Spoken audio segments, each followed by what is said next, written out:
the LaxFactor podcast.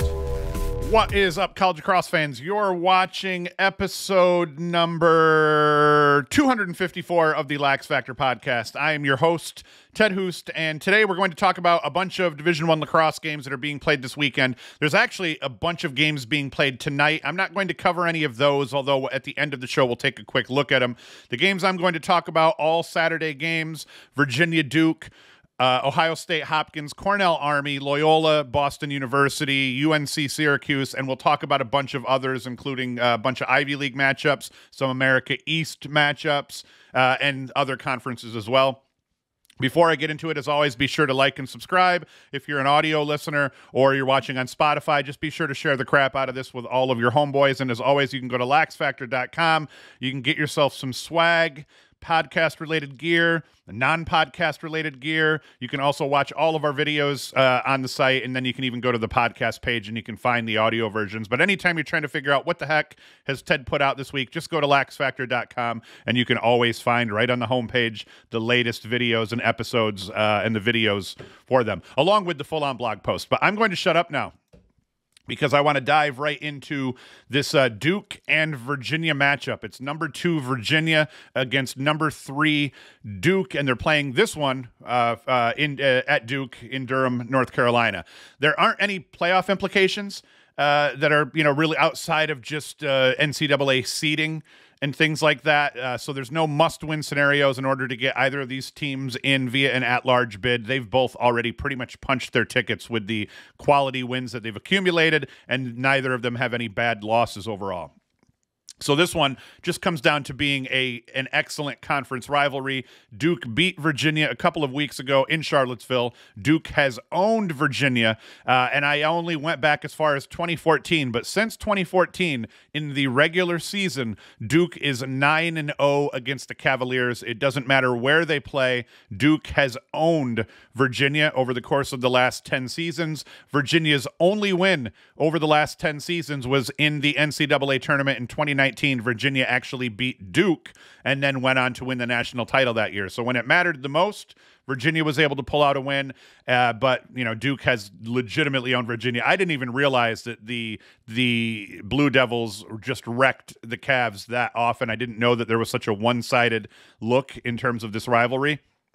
I would have believed it, if you went back to like 2010 and forward, but for this to be the case from 2014 forward, Virginia, and even recently, that's pretty incredible here. That's a pretty incredible stat. It comes down to Brennan O'Neill against Connor Schellenberger. Now, Brower held Schellenberger to no goals in their last meeting. Schellenberger had 3 assists, but they all came in extra man play, so Brower was technically perfect against Shelley in that last meeting. On the flip side, Brennan O'Neill put up 6 goals and 3 helpers in that win that they had over the Cavs. I think Virginia has the slightly deeper defense overall, but you can't argue with what Brower did against Schellenberger. So pretty much let's call that a wash. Both of these defenses at the moment are playing good lacrosse. Both teams have capable goalies. And if we kind of pop in here and we look at what Helm and Nunes look like against each other, Helm at 52%, Matthew Nunes at 50% for Virginia. So that's kind of a wash in cage. Nunes can get hot at times. I think Helm can as well. So both teams have a good goalie. And then if we come in here and we're looking at the face-off dot, Naso, obviously, we've been talking about him all season, an incredible season, 63% at the dot. P.D. LaSala, a very capable 58% at the dot. But note, P.D. LaSala got the better of Nunes in their first meeting. If we come in here and we look at what P.D. LaSala did against Duke, we see 59% here. Now, Duke, the kicker being Duke won that game despite P.D. LaSala getting the better of Jake Naso in that one. But the moral of that story is that LaSala's capable. He could try to keep the possession disparity in favor of Virginia. That is almost going to be needed, I think, as well as Duke is playing for Virginia to win this game. But like I said, LaSala did win 59% of the draws in their last meeting, and that still resulted in a Virginia loss. So that's not the whole story here. I think that that matchup, though, is going to be something to watch because revenge is a real thing in terms of the face-off dot, and every once in a while, especially in the ACC, where you see, hey, someone got the better of the other guy, oftentimes that next game, that other guy gets the better of his opponent. So I think if Duke does flip the script and Naso wins the bulk of the draws, I think that's going to be very difficult for Virginia to overcome. But Duke has already proven that they could lose, the bulk of the draws and still win a game. I'm rambling here now. In the end, I'm not going to beat these all to a into the ground like a dead horse, because we have, in fact, talked about all these teams a million times. So I'm going to get right to the prediction. My prediction, because I can't pick against Duke until they give you reason to. My prediction is Duke wins this game at home by 1 or 2 goals, and Virginia will drop to 8-3. Duke will improve to 11-2. And like I said, in the end, it doesn't matter. They're just playing for seeding, bragging rights, and pride here at this point. The next game I want to talk about is not this one. It is this Army and Cornell matchup. Number 6 Army, number 6 Cornell against number 7 Army. This game is being played at Army. Now, for this matchup, it's going to be C.J. Kirsten Company doing battle on the road against Army, and it's an Army team that many expected to hang somewhere in the area of number 17 to number 23 or so in terms of national ranking, but they have nicely overachieved and picked up some solid wins in the process here overall and en route to a 9-1 record. After the Black Knights lost to then unranked UMass in their season opener, and now UMass is now ranked, I believe, I was thinking, okay, I was right. Army was going to be one of the first teams to drop out of that top 20. And that looked like, and I think it did happen. I think they did drop out of the top 20 briefly, but they followed that loss up with a win over number 9 Rutgers, and later in the season beat number 20 Loyola. Now number 20 Loyola. Lehigh, they're also a top 25 team in terms of RPI. They're sitting at 22, so that's also a solid win for Army. So what I'm saying is at 9-1, Army is slowly but surely looking like a legit Patriot League contender, with matchups against Navy and Boston U looming here to finish out their season. For Army, they're currently sitting at number 19 in terms of RPI. They're technically on the bubble outside of winning the Patriot League and punching that automatic bid, which they certainly have a shot at. A win over Cornell, that could certainly raise that RPI quite a bit. A loss to Cornell wouldn't actually hurt Army all that badly, so long as they handle their business and they can beat Navy and Boston U in the upcoming weeks. But at the moment, even, whoa, geez, I just racked my mic up. At the moment, even at 9-1, Army isn't guaranteed anything. If they lose to Cornell and then they turn around and they lose to both Navy and Boston U, the Black Knights are probably one of the first teams left out of the NCAA tournament, because those losses against Navy, that'll definitely be counted as a bad loss, and Boston U, not a top RPI team at this point either. That would probably keep them out. So the Army needs to handle their business in these final 3 games to make sure they're continually improving their resume in the event they need an at-large bid. And even then, they're going to, I think, be on the bubble. But a win against Cornell here will go a long way towards getting them that at-large bid, making them feel a little bit more comfortable there, and then they can still try to handle their business in the Patriot League tournament. Now, for Cornell, their resume is a bit more solid, unlike Army. They don't have any more games against foes, I think, that would count as bad losses in terms of RPI, so I don't think their RPI would get dragged that badly, even if they lost a couple of games here to finish out the season. With that said, the Ivy League teams aren't enjoying the same RPI advantage that they had a season ago, so every game still counts overall. I think so long as the Big Red can go 2-3 over these next 3 games that they have to play, that will pretty much guarantee their ticket is punched, as they right now are sitting at a 7 RPI, and they're playing well enough that I feel confident they're going to probably have a good chance at winning out even over the course of these last 3 games. C.J. Kirst, he's been on an absolute warpath this season, leading the nation in points per game, 5.78 goals per game, and 5.78 points per game and 4.78 goals per game. He's only been below 5 points on 3 occasions this season, and he's had quality outings against some good teams. 4-1 against Ohio State, 5 goals against Yale, 7 goals against Penn, 4 goals and a helper against Harvard. The kid shows up game in and game out. That's not going to be any different this weekend. Beyond Cornell claiming the best player on the field, they also have the better goaltender in Chase Erlin, and their face-off duo of Angelo Petrakis and Jack Kaskadin. They should fare well enough against Will Coletti of Army that Army doesn't get some kind of gross possession advantage. I think in the end in this one, the edge goes to Cornell. I think Cornell does win this game on the road. I think they might even win it by a margin of somewhere in the area of 3 to 5 goals overall. But Army is way overachieved. Every quality team they've played, I've wondered, is this going to be the game Army finally drops? And other than losing that first game of the year to UMass, they just continually have won games, 9-game winning streak at this point. So I do think Cornell will win, but believe me, Army certainly capable of pulling out the upset here. Next game I want to talk about here, number 18, Ohio State against number 7, Johns Hopkins. Now, Hopkins has been as good as anyone this season. Their RPI is actually number 4, I believe, at this point. I'll talk about that later in this little segment.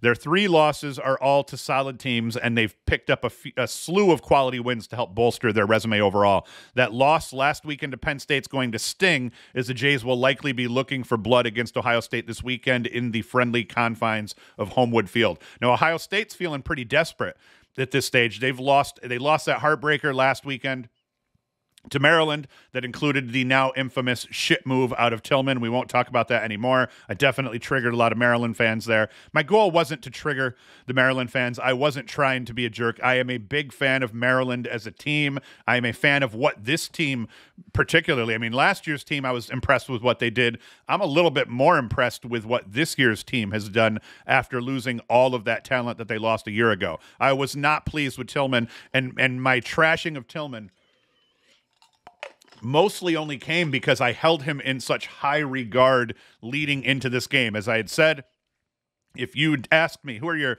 top 3 favorite coaches in the NCAA, I would have definitely went with Tiffany as my number 1 at Virginia right now. I would have went with Tillman as my number 2 in terms of coaches that I just think, like, you guys are just killing it. I still think Tillman's killing it. He's still probably the second best coach in college lacrosse right now to Lars Tiffany. It's just he's not my favorite anymore after pulling that dick move. But the Maryland team, man, they've just had a hell of a season, and credit to them and to Tillman for that.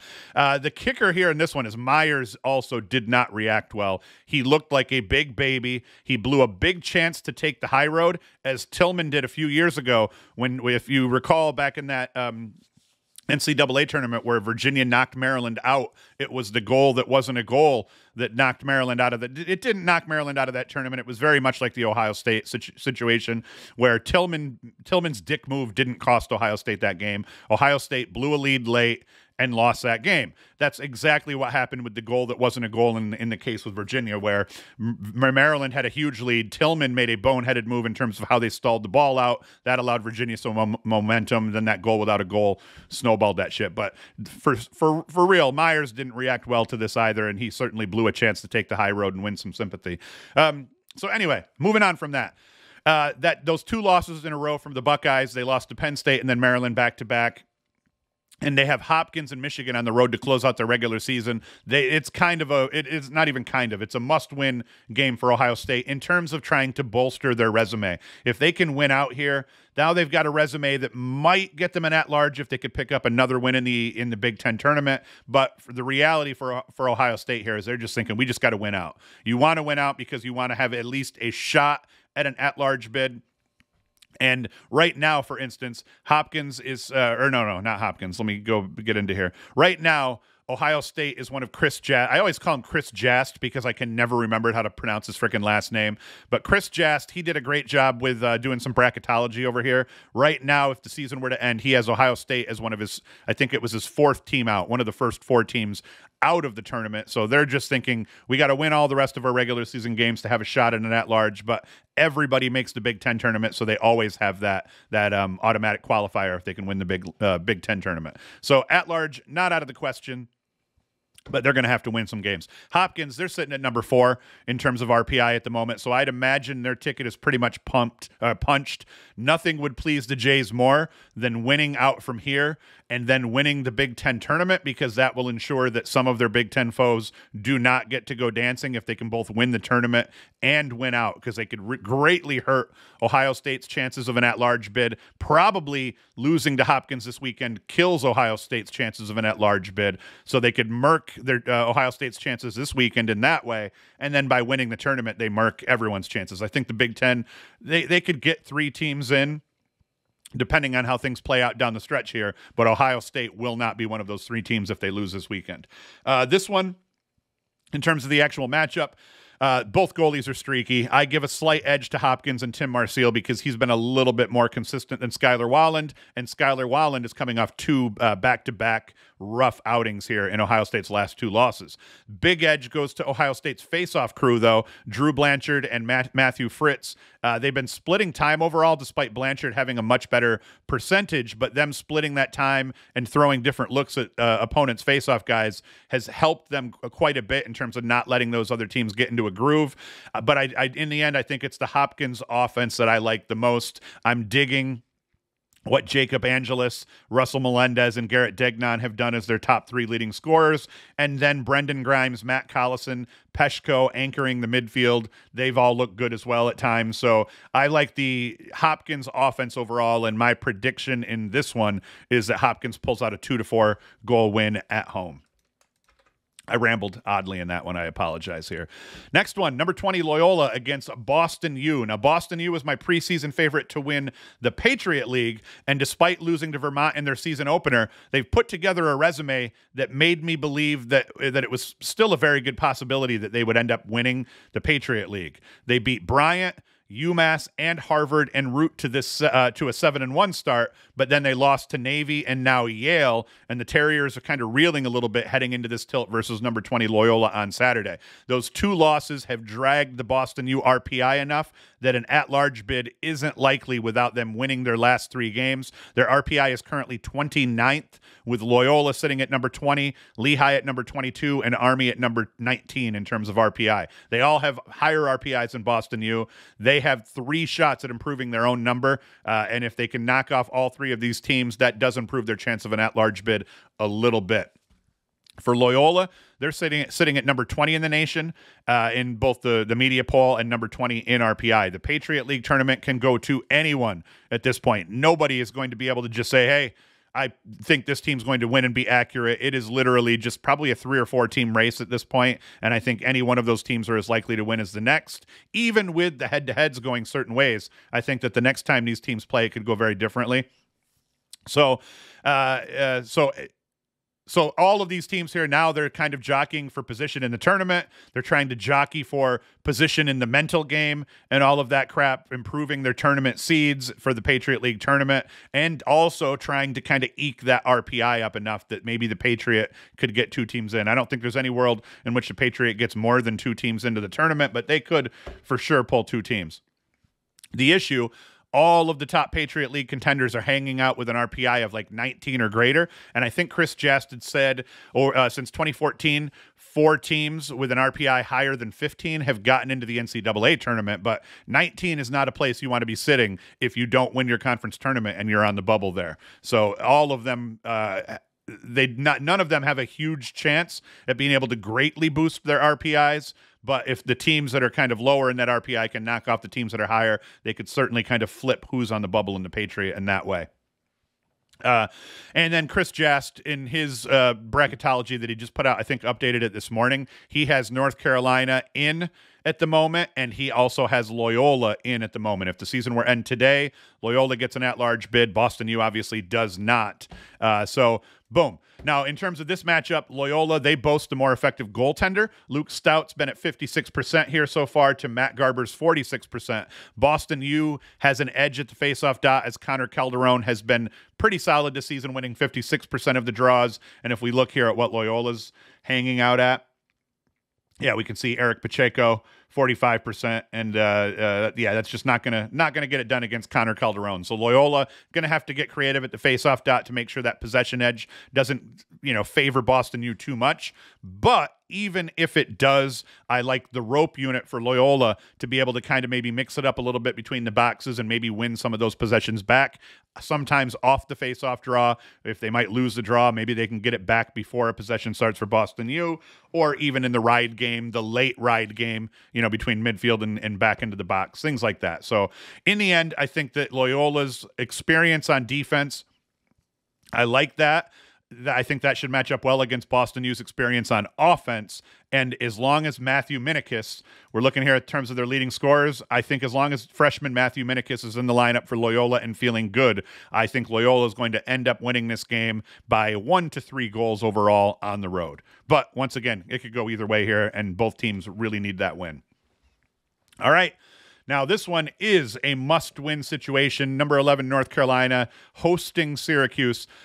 Probably you could call this almost a must-win for both teams. Carolina is seemingly sitting pretty at the moment, ranked number 11 in the country, and they have a number 9 RPI ranking. However, if they lose this game to Syracuse and Syracuse gets crazy and wins another game or two as Selection Sunday approaches, because Syracuse has to close the season with Duke and Virginia, that could put the selection committee in an odd place where UNC could have an RPI worthy of getting in, but they end up having to pick between Syracuse and UNC because the head-to-head was split, and Syracuse, if they win their last 2 games, would end up maybe having a better resume because their last 2 games are against number 2 and number 3 in terms of RPI. Now, make no mistake. I say this, I'm a huge Cuse homer. Everybody knows this.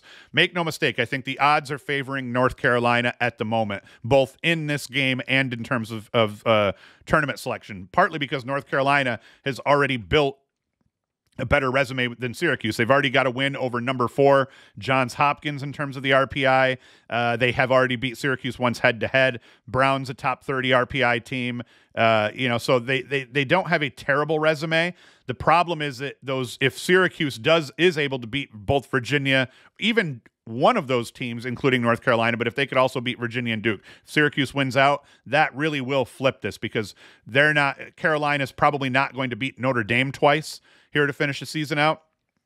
And if they lose to Syracuse and then twice to Notre Dame, Carolina will have finished the season with 4 straight losses. Syracuse, even if they split 2 of the, let's say they go 2-3 over the next 3, and one of those games is a win over Carolina. Now I think the committee is going to have 2 teams with very similar RPIs, and they're going to have to pick between those 2, and it'll come down to the head-to-head. It'll come down to RPI. It's going to come down to quality wins. More importantly, it'll come down to bad losses. Neither team will have bad losses at this point, but Carolina would end up having more losses than Syracuse would.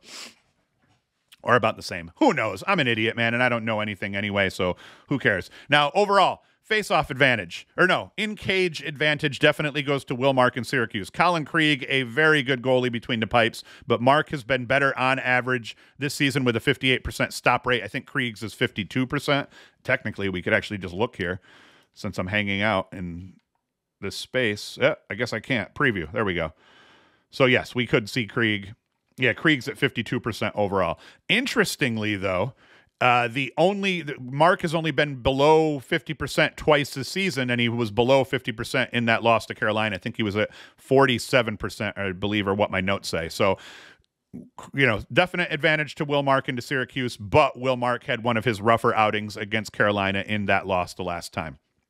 Face-off advantage. Definitely advantage to Andrew Tyre of Carolina. He beat Syracuse up a little bit last time they faced each other in that loss, in the Syracuse loss. However, Jack Fine looked great for Syracuse in this weekend's game against Princeton.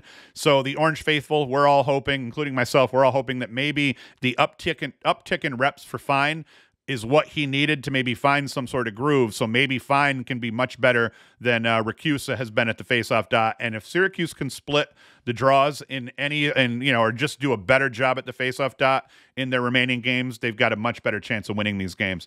As I said, overall, Syracuse offense probably edge over Carolina. The Syracuse defense hasn't even been that bad despite their playing with the possession disparity all season long. But the Heels, they scrap, they fight, and they had Syracuse's number already in the Dome in their first meeting. Syracuse's backs are against the wall.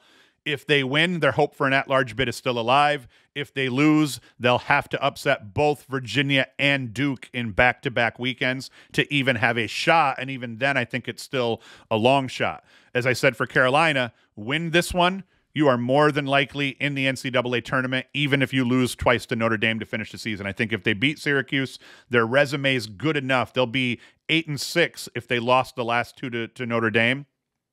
So I think for Carolina, you win and you're in. And I think Syracuse, they're going to be kind of leaning on the, hey, we're the injured dog. We got our backs against the wall. We have to win. But Carolina, their only inspiration needs to be, if we win this game, we've just improved our chance of getting an at-large bid by burying Syracuse's chances of even having a shot at it. So I think that for Carolina, they have enough incentive that they're not going to fall victim to one team coming into the game with more motivation than the other. In the end, I've done very well so far this season predicting games. I forget exactly what I am, but I'm somewhere in the area of like 36-21 or something like that coming into last weekend, or maybe it was after last weekend. But the bulk of my losses, a big chunk of my losses, I should say, are in games where I pick Syracuse to win just because I'm a Cuse homer. I'm going to do it again. I'm picking Syracuse to win by a goal in overtime in this one. But just know that this pick is slightly, if I went really by the odds and what I felt was going to happen, I'd probably go with Carolina, but I have to go with the Cuse Magic, and I'm picking Syracuse to win this one overall. All right. That's the end of what I have actually written up with notes. Now we're going to kind of fly by the seat of our pants and check out some other matchups that are important. We have Harvard hosting Penn. Now, Penn at 4-5, Harvard at 5-4. Penn is still the ranked team technically. Let me get to the rankings. So as I'm going through here, I know I hate it when that happens. All right, let me get back to where I was. It's not even going to let me. All right, hold on, folks. Inside Lacrosse, you have to get rid of that ad. The navigation of your site is trash because of the way that ad system works. You can't. It's stupid. It's stupid. It makes me mad. It's just something else for me to complain about here. Okay, so now we get in here. Penn is ranked despite their 4-5 record. That's making a lot of people mad. But when you look at what they've done, a win over Georgetown, a loss to Duke, a loss to Penn State. The loss to those two losses don't look bad. You beat St. Joseph's. That's a decent team. That's not a bad win. You lose to Villanova. Once again, not a terrible loss. You beat Princeton. Decent win. Lose to Cornell. Not a terrible. So their only real bad loss here is to Brown overall. But then you look at some of the teams they've beat, and they've beaten Georgetown. They've beaten St. Joseph's, who was ranked at one point. They beat Princeton, who was highly ranked at one point. They beat Yale. They're beating some good lacrosse teams while also losing to some decent lacrosse teams here. So, yes, I do agree. I think Penn is to a degree sitting here now with their backs against the wall because the Ivy League tournament, not everybody gets in. So they're playing for kind of, not even kind of. I mean, they're playing for Ivy League positioning here because right now, at 2-2 in the Ivy with a couple of games left to play, Brown picks up this win, or no, Harvard's already in here. Yeah. So depending on what happens, they definitely want to be one of the top 4 teams left in the Ivy come season's end. They definitely, I don't think, have a resume that's built to get them into the NCAA tournament without winning out from here for the most part. And even then, I mean, you beat Harvard. That's the last decent win you can pick up. And then here. So, I mean, for Penn, it's pretty much win to make sure you're staying in the Ivy League tournament contention, and then they're going to have to, I think, win the Ivy League tournament to actually get themselves into the NCAA tournament. If we're looking at offense here, I actually like how these offenses match up. I think Harvard has a little bit more depth overall. Sam King, even Sam King has more points than Sam Hanley does at this point in the same amount of games. And then you look Teddy Malone, Owen Gaffney, they're filling it out pretty tight here behind him. And then you look at Penn, 33 points for Sam Hanley, and then offensively it kind of falls off. Penn not going to put a ton of goals on the board, but they play pretty solid defense overall. So I actually give a little bit of an edge, I think, overall in terms of quality and depth of offense. I give a little bit of an edge to Harvard. I give the overall edge to Penn because they got this guy sitting out here at the top. I'm not a big fan of volume shooters at the midfield.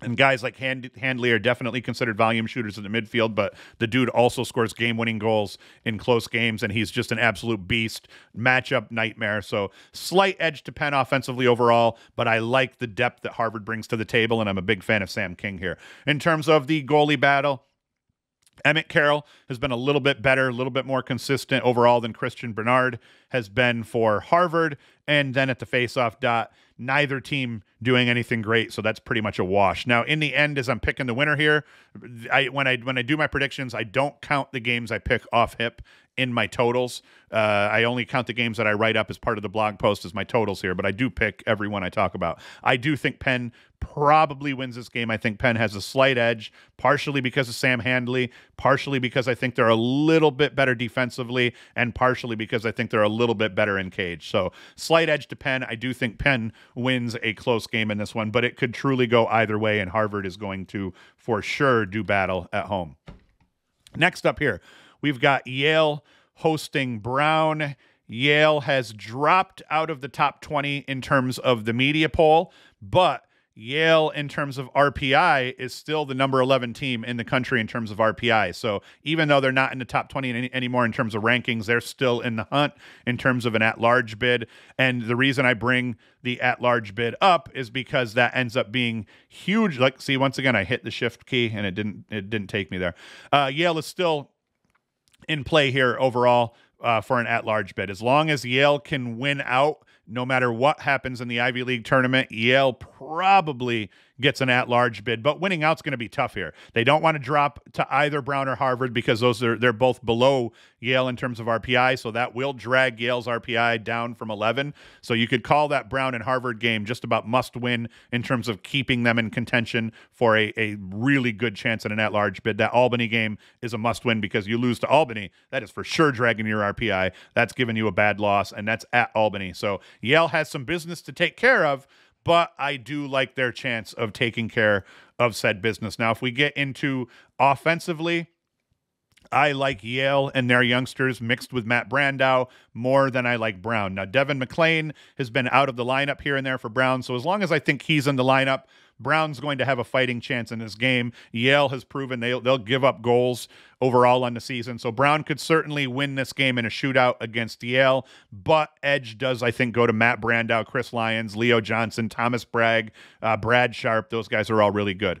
In terms of in net, the People's goalie against Jared Paquette, so we give the edge in terms of who's in cage for these teams to Connor Theriault a little bit, but not that much. And the Brown defense is where it's hurt. I think Theriault himself has been very good this season. I think the Brown defense gives up a few too many shots overall and a few too many quality shots in the end. Face-off dot, definite edge to Matthew Gunty and Brown. Gunty's been pretty good here overall this season. He's sitting at 62%. Nicholas Ramsey, I haven't watched him much. He's not bad, though. So slight edge to Brown there. I think in the end, as I'm coming down to it, and I got to pick this here, I think the edge goes to Yale. If I predicted this, I'm saying Yale wins in a close game at home nonetheless. Yale, I think, has a little bit more on the line. Like I said, Brown's RPI isn't terrible. Where are they in here? I have them off screen. Brown's RPI is right now sitting at 28. So they're not completely out of the hunt by any means. And in terms of Ivy League contention, Brown is only 1-2, but Brown has some Ivy League games left to play here. Actually, 3 Ivy League games left to play. They got Yale, Cornell, and Dartmouth. So Brown could get crazy. They could get hot at the right time, go on a run, pull off some wins late, and then win themselves some crap. But they've got to win themselves some crap, and it's going to start this weekend against Yale. My prediction, Yale wins a close one, somewhere in the area of maybe 2 to 4 goals or whatnot. And the kicker with Yale is Yale could just beat the crap out of Brown, too. Yale could win 20-10. Who knows? Yale's pretty much bipolar in terms of how they've played, especially offensively. So if everybody shows up for Yale offensively, Yale wins this one probably by 4 or 5 goals or more.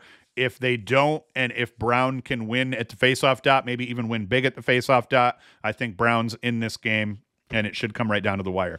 Another one, and this one's going to be important for America East play, is Vermont and Bryant. Bryant has done very well overall, sitting at 8-2 at the moment. They haven't picked up any real quality wins here. They've lost to Boston U. That loss to Air Force is not great, and the rest of their wins are very unimpressive. So I'm very curious to see how they're able to hold up against a good Vermont team. Vermont, on the other hand, a little bit better of a resume. They actually hold a win over Boston U. They have a win over Utah, who actually has the 14. Utah's got an RPI rating of 14, so that win actually is one of their better wins here at this moment. Losses to Brown, Harvard, and UMass don't hurt them a ton in terms of RPI. It doesn't make them look bad because those are all quality teams. And then when they got back into the stretch of playing 3 teams that they should beat, they did so. In that game against Binghamton on the road, they beat Binghamton. Also, I think Binghamton was 9-2 at the time, or 7-2 at the time that they played Vermont. They beat them. So this game for Vermont and Bryant is going to be a big one. In terms of offense, I think that we have to give the edge to Bryant in terms of their depth of scoring. They're getting a little bit more depth in scoring than Vermont is. In terms of the goalie battle in this one, Matt Schaefer has been the better goalie out of this whole group here. Tegan Alexander at 49%, not quite as good as Matt Schaefer's 54%. And then the faceoff dot edge should go to Tommy Burke, but Nathan Laliberti, I don't even know how to pronounce that. Lalibert, he actually hasn't been too bad. Bryant's given 2 guys quite a few draws here, Jacob Alexander and this Nathan Laliberti. They have done a decent job here. Laliberti's sitting at 63%. But like I said, Bryant has not played quite as tough of a schedule as Vermont has. So I give the edge at the faceoff dot to Tommy Burke. In the end, I like what Vermont does offensively, especially while Burke is winning draws and doing a good job at the faceoff dot. I like Brock Haley and Klosterman. Those 2 guys are killers. And I think with Burke coming in here, this being a big conference matchup, I think this is the first time this has been a conference matchup for these teams. I think the fact that Bryant right now sitting at 4-0, Vermont sitting at 4-0 in the America East, the 2 undefeated teams left in the America East, this is going to make this a must-watch game for the most part. My prediction, Vermont by a goal, maybe 2, because I think they're going to win when their backs are against the wall, and we're trying to figure out who's going to be the last unbeaten team in the America East Conference. I think it's going to be Vermont. Next one. This is, I believe, once again, another conference tilt. St. Joseph's and Hobart. Yep, St. Joseph's and Hobart. Right now, St. Joseph's is at the top of the Atlantic 10 at 2-0. Hobart sitting at 1-1, so the Atlantic 10 is still up for grabs, and they're still all jockeying for tournament position, and they do have an automatic qualifier as well. In the end, I love Hobart's offense, and I normally take Hobart when we're dealing in their conference matchups with offense. Not in this case, though. Carter Page, 43 points. Levi Anderson, 39 points. Matt Bomer, 33. Tucker Brown. I mean, St. Joseph's has a very experienced group of offensive players coming back here. So definite edge to St. Joseph's, although Hobart can hang and they can put goals up as well. In terms of the goalie battle, definite edge here. Kevin Holtby, I thought Holtby was the guy who started for these guys and played well last year. Either way, Hobart, definite edge here goes to Scott. Oh, man, I don't even know who the hell. I'm going to not pick a goalie because I don't know who the hell they even have playing at this point here, because it looks like St.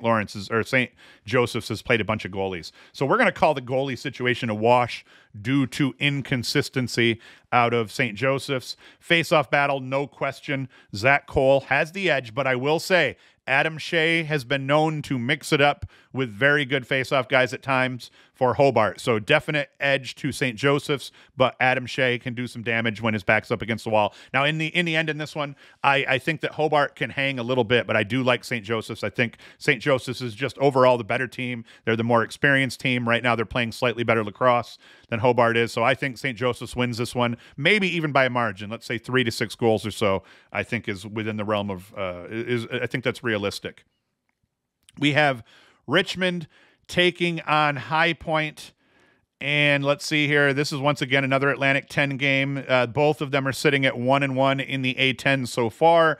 I think offensively, you got to go with High Point. Now, I'm surprised I'm saying this because High Point, I would have thought losing the talent that they lost last year, and especially talent like Asher Nolting, I would have thought they would have, from an offensive perspective, taken a huge dip. They have a little bit, but Jack Van Overbeek has been very good. 51 points here. Braden Maia, not as deadly as he's been in seasons past, but still able to get himself open. He's actually done a little bit better at creating shots for himself here this year. So I think a slight edge goes to High Point in terms of, I think their best offensive players, their top 3 or 4 best offensive players are just a touch above Richmond's, but Dalton Young's a killer. Lance Madonna's also a killer. Luke Graham's been playing well, but still slight edge, High Point. In terms of the goalie battle, slight edge to Zach Veek for Richmond, but Parker Green can get hot at times, and I believe Parker Green may be coming off. Nope, Parker Green's coming off 2 stinkers here against UMass and Hobart. So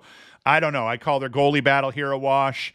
Face-off dot situation, pretty much a wash. So this game is going to probably be a shootout and come right down to it in the end. I'm going to pick. I don't know, and I'm totally going off hip. I'm flipping a coin in my head. High Point, I'm going to pick by a goal or 2 in this one, but that's a total coin flip. I don't know. But it's going to be a hell of a game. Huge implications for A10 tournament seeding. Another one, and I was surprised here overall with Providence. Providence does not have a great record. They're sitting at 5-6 here, but they played Georgetown tough. They beat Marquette, and they did that after getting the shit kicked out of them by North Carolina. So they're not playing terrible lacrosse is my point overall for Providence. And, playing against Villanova, that's going to be tough. Now, I'm not trying to sit here and pick an upset in this case. I think Villanova is going to win this game. I think Villanova is going to win this game most likely by at least 3 to 5 goals, and it could be by more. But I noticed that after getting the crap kicked out of them by Carolina, that Providence has played 2 pretty solid games, and I was wondering how that would play heading into the matchup against Villanova.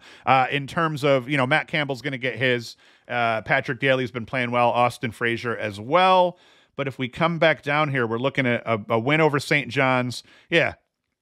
Villanova's lost 2 of their last 3. They lost to Brown. They lost to Denver by a much larger margin than they would have wanted to. They kind of got the crap kicked out of them by Denver. So I'm thinking they're going to bounce back heavily, and they're probably going to beat the crap out of Providence. Let's say 5+ margin, 5+ margin in terms of Villanova winning this game. Man, my brain is not working well. We went and watched Super Mario Brothers last night. Not too late, but we got home a little later than I would have wanted to, so I'm feeling a little groggy here this morning. All right, last one I'm going to talk about here today is Lehigh and Colgate. Now, yeah, this is a weird one for me to pick because obviously Lehigh 7-3, Colgate 1-7. But if you look at what Colgate does, they lose close games, man. They're 1-7, but they got to be one of the better 1-7 teams in the country. 1 goal loss to Air Force, 2 goal loss to Hobart. Got beat up a little bit, Boston U, but still only 6 goals. Then they beat up on Navy 17-8, lose to Lafayette by a goal, lose to Bucknell by 4, lose to a decent Harvard team by 4, and then lost to ranked Army by a goal at home. So I bring this one up because Colgate is not bad. This is a conference matchup. These teams are used to playing each other, and Colgate would love nothing more than to head into Lehigh and upset them. I do think Lehigh wins this game. If we go by the numbers, Lehigh should win by somewhere between 3 to 6 goals, but because Colgate hangs much tougher than they should, that this is what happens. The why I bring this one up, though, is because in terms of positioning themselves for a at-large bid, a team like Colgate really could spoil the ever-living crap out of a team's chance at getting an at-large bid, because if a team like Lehigh loses to a team like Colgate at home, nonetheless, that is going to pull their RPI way down, and it will greatly diminish their chances of being able to get an at-large bid. So I thought this matchup was important, and I thought Colgate, they're losing a lot of games, but they're losing a bunch of those games by close margins. If they could just pull some magic out of their assholes, they could piss Lehigh off in more than one way. And that's it. That is the end of this episode. Come back Sunday morning. I'll try to get Sunday's show out as early as I can here, recapping all of these games from Saturday. If we kind of rip through and we try to see here what are some other matchups that we have on the table. Tonight's matchups, as I said, I wanted to talk about quick. Jacksonville. It almost seemed like tonight's games are like all of the lower level teams rocking it out. Jacksonville should beat Detroit Mercy. I see Utah, who's, right on the edge of, what did I say their RPI was? Utah's RPI is 14th. They got a quality win over 24th ranked via the RPI Jacksonville. So not a whole lot of great games here, albeit some of these teams are going to be playing for positioning in terms of their conference tournaments. We had Denver playing at Towson on Thursday, Merrimack, UMass Lowell on Friday, so who cares? Do we have anything on Sunday that I didn't look at? Oh, duh. I didn't even think about this. We got Sunday's games. We got to preview 2 more games, folks. Michigan and Penn State, must-win game for Michigan. I say that, but it doesn't really matter. Michigan at this point is not getting an at-large bid. That's not true. That is not necessarily true. I'm looking off screen here. Michigan's RPI is 16th.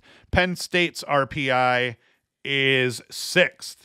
So Michigan, if they win this game, that will bring their RPI up into the area of 14. Top 15 RPI, they have a high chance of winning themselves an NCAA tournament bid. So Michigan, they have games left against Penn State and Ohio State. Both of them have decent enough RPIs that should. Ohio State's is 15th, Michigan's is 16th, and then, like I said, Penn State's is 6th.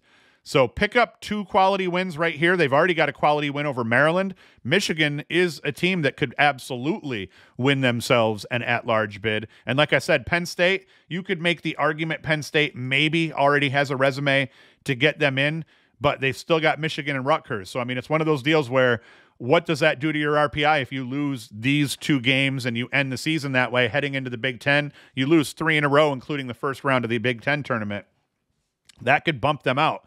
But, yeah, right now the Big Ten looking really good. The Big Ten and the ACC are hanging right up there for obviously the 2 best conferences.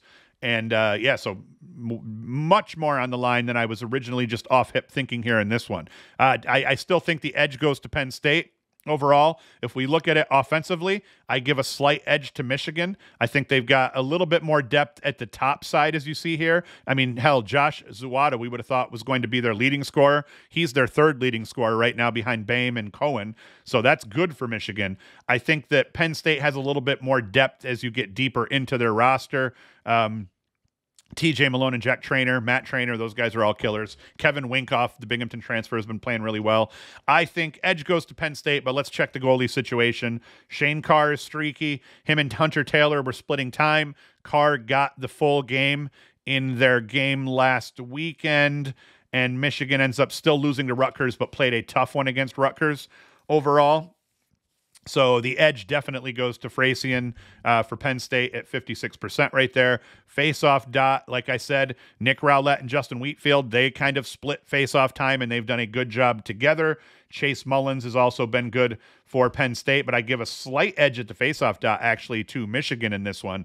So slight edge to Penn State and Cage, slight edge to Michigan at the faceoff dot. I think we give a little bit of an edge to Michigan offensively, and I give a definite edge to Penn State defensively. I think this is going to be a hell of a game, but I'm going to pick Penn State beats them 2 goals, 4 goals, somewhere in that area. It could still go either way, but I do like Penn State to pull this one out.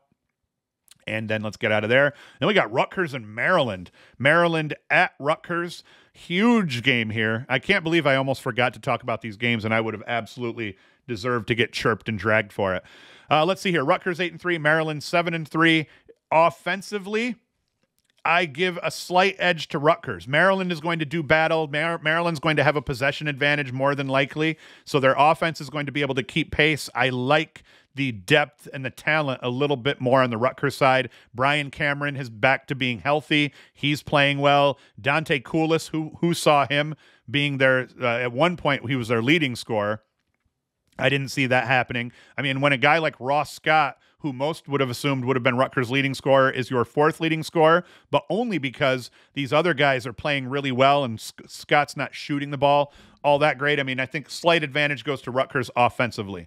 In terms of the goalie battle, can't argue with what Rupel's done. Kyle Mullen is the veteran of the, between these two for Rutgers, but Brian Rupel has played well at times, both streaky though, so I call the goalie battle a wash. Maybe a ever so slight edge in Mullen in terms of experience, but then a slight edge in Rupel for Rupel in terms of him having the better defense. So that's how I kind of come to a wash on the goalie battle. And in terms of the faceoff battle, forget about it. Dugenio, capable. He can mix it up with guys, but obvious edge goes to Luke Weirman here at the faceoff dot. In the end, I'm going with Maryland. I think that if Luke Weirman handles his business, Maryland's going to win that possession battle, even if it's slightly.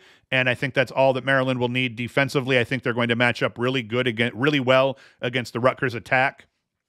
You got Zapatello and Makar anchoring that defense with a young goalie. They're going to need to anchor that defense. But I think slight edge Maryland. I think Maryland wins this one by close game, 1-3 goals, and that's all she wrote. But yeah, both of these teams I think have built resumes that they're getting at the end of the day, so they're just jockeying for position and seeding at this point. But man, it's going to be a hell of a game. Can't believe I almost didn't talk about those games. That would have been a travesty. So that's it. Now I'm done. So thank you for watching. Thank you for listening. Come back on Sunday for the weekend recaps, and Hoost is out. The LaxFactor Podcast.